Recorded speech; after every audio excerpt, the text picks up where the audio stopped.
Hi, I'm Dave. And I'm making my gear? Well, here we are. The real part 9. Will the real part 9 please stand up? We are getting really close to the end of this series. We are getting very close. I'm very excited. We are adding 3 new features to the sampler this week. We are adding normalization to the recorded audio, makes sure that all the sounds are nice and loud when we sample them. We're also adding a recording threshold. We'll be able to press the record button and then it'll wait for a big sound to happen before it starts recording, which is gonna make sampling so much easier. And then finally, we're gonna add 3-note polyphony. We can add more voices if we want, but I think 3 notes is a good place to start. So, without further ado, let's jump into the code and start walking through all these new features and how they are coded. Okay?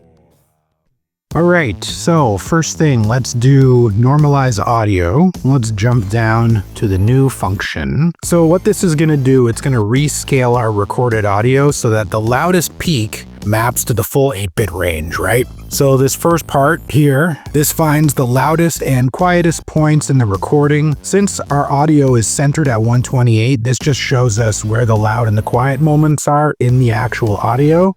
Then this line right here, this determines the peak deviation from the center, so it ensures that the waveform is scaled without clipping, okay? This float is used to ensure that the peak range is plus or minus 127. And we've got these 2 lines here. These are used to scale the sample to plus or minus 127. And this bit here, this makes sure that the output is still within 0 to 255, avoiding wraparound distortion. And that's it for normalize audio.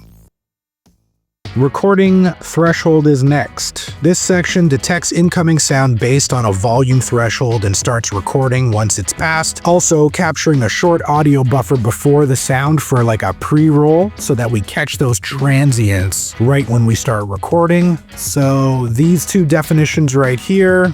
So recording threshold is set at 2500. This means that if a 12-bit audio sample exceeds plus or minus 2500, the system assumes that a real sound event has occurred. Increasing and decreasing this number obviously increases and decreases the volume to trigger the recording. The pre-roll sample is the number of samples to keep in a circular buffer before the trigger. So this helps us avoid missing the transient attacks. All right, now let's go down to record audio. These are our new variables here. The pre-roll buffer is a circular buffer holding the most recent few thousand samples before a trigger. The pre-roll index is where we are currently writing in the circular buffer. Pre-roll filled, if that is true, it means that we've wrapped around the pre-roll buffer at least once. And triggered, that becomes true when we detect a sound loud enough to start actual recording. Now the recording loop, here's where the recording starts. This pulls chunks of audio from the internal ADC using the I2S protocol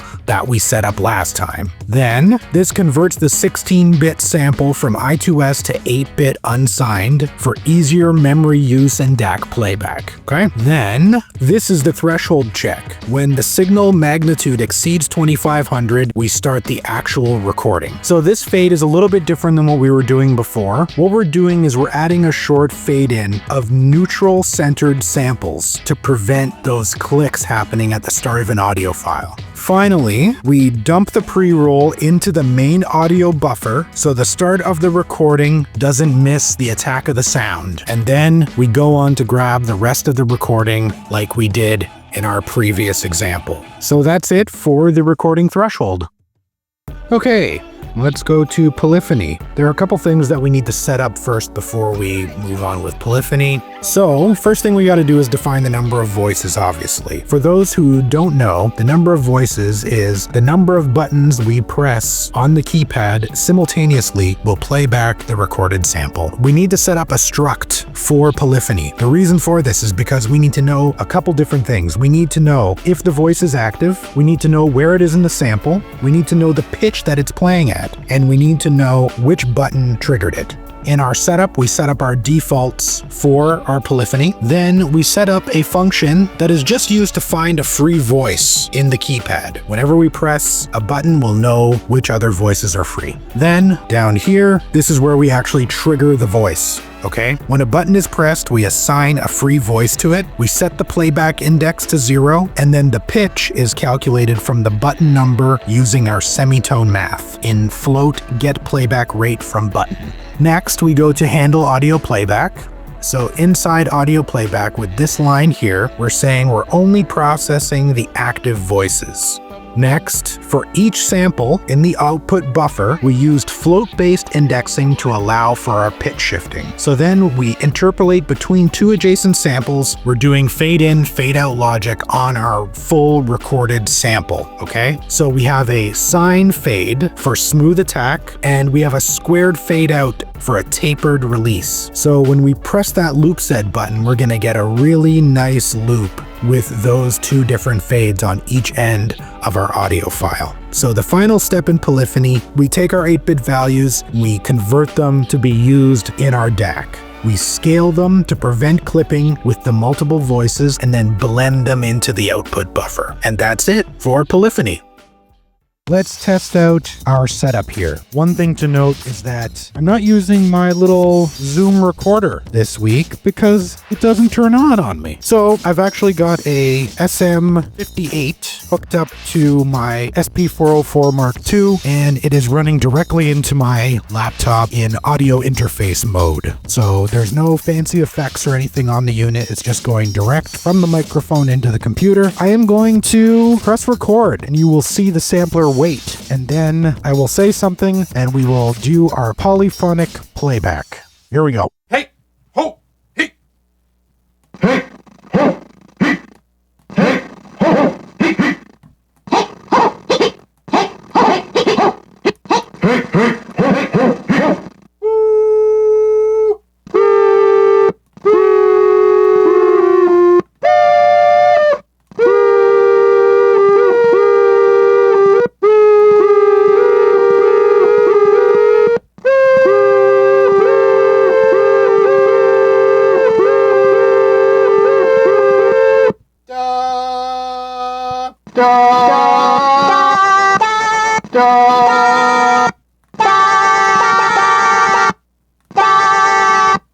ding dong.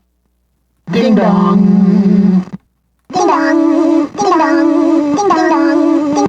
Ding dong. Ding dong. Ding dong. Ding dong. Ding dong. Ding dong. Ding dong.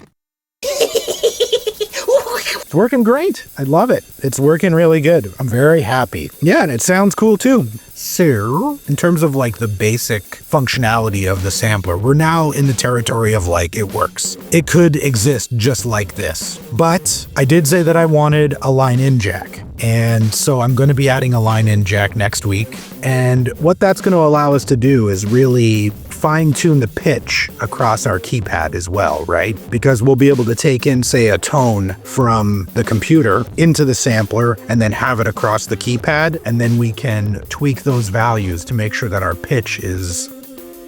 And then we got to add MIDI. We're getting there. We're adding MIDI next week. We want to add MIDI in and MIDI through. Those are two things that we need to add next week as well. And then once those two things are working, I'm looking at this and I'm going, we need to make a PCB.